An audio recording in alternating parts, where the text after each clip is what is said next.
Hey guys, sorry about that. The thing is I tend to get kind of weird when I do these kind of videos, so just bear with me, alright? So as always, I will be telling you a bit about what's happening in my life. So for those of you who are interested in what I've been doing for the past few months, I've actually been doing my degree in mechanical engineering at Monash University.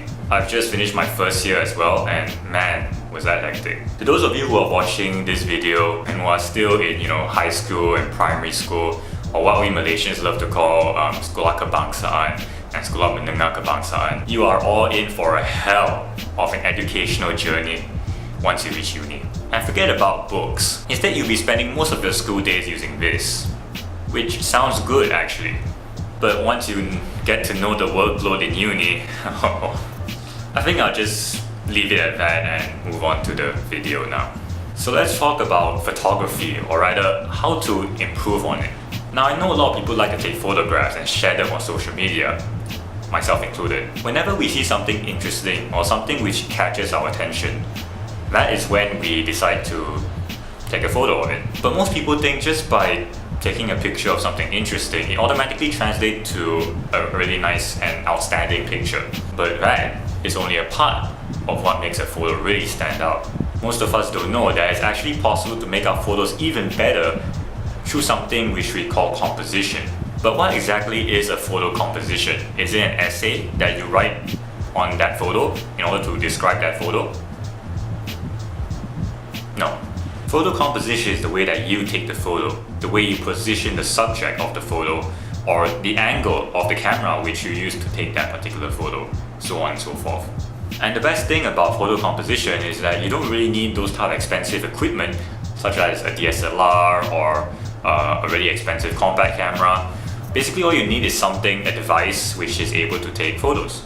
So now that you know what photo composition is, let's get on to knowing how to improve on photo composition. So the first thing you can do in order to improve on your composition when it comes to taking photos, and probably the most easiest thing to do, is to know about the rule of thirds.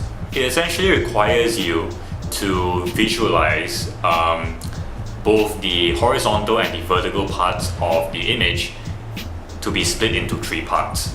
And rather than placing the elements of your photo in those imaginary boxes that you created, you need to put them either along the lines, those imaginary lines, or on those intersection points of those lines. Now I know it sounds kind of complicated, right? It's as if you're learning a new chapter in maths. Yeah, alright class, today we're going to be learning about the rule of thirds. It's going to be coming out in the exams, and an important topic. Don't forget to revise on it. And yeah, it's going to be covering about 80% of your exam. But trust me, these imaginary lines that you can visualize, it really helps. The rule of thirds also discourages the elements of a photo to be placed in the center of that photo. If you have a subject, move it to the side a little. Let's say if you've got a beautiful landscape with a horizon and it happens to be in the center, don't put it in the center. Instead, put it like maybe a bit above or below the center point. Now it might seem counterintuitive, and it does sometimes. But in a psychological sense, it actually helps the picture to become more balanced, interesting, and overall it's just a more pleasant photo to look at. Now next is the orientation of your photo. Now when you take a photo, you normally have two options, either taking it horizontally or vertically. Now depending on the situation and the look that you're going for, you're probably going to have to use either one of them. There might be some cases whereby you just want to capture everything, every single thing inside that photo, and in which case the horizontal orientation would help.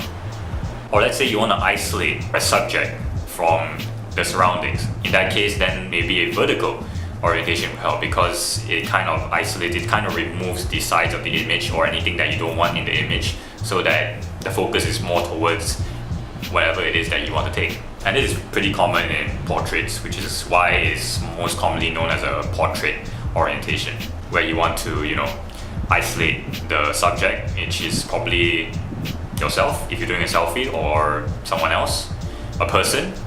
So yeah. But basically the orientation of your photo, whether it is horizontal or vertical, it all depends on what you want to do, what you want to focus on as a photographer.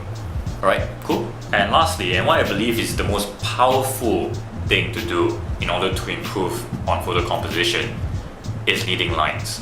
So leading lines are pretty self-explanatory.